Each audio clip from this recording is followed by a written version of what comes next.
going to do right now is I'm going to give you a little sneak peek at me putting together a page. And it's only going to take me a few minutes to pull this page together.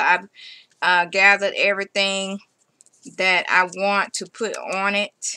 And so it's only going to take me a moment to pull this little page together. But I love this page. I think this is going to be my favorite page in the book, because of the way I'm thinking of laying it out, and because of this beautiful little dress hanger that I made to go in the book.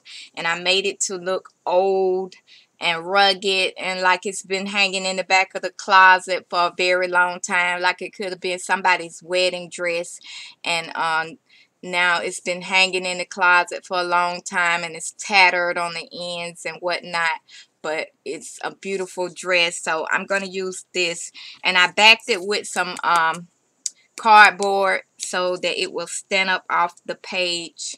And yeah, I think it's really cute. So what I'm going to do is I'm going to go ahead and start pulling this page together. And like I said, this is only going to take a few minutes. It's my goal to share with you some of the things that I do that you can use in your own journal. My method, my way of doing things is usually pretty simple yet complicated, I guess you could say.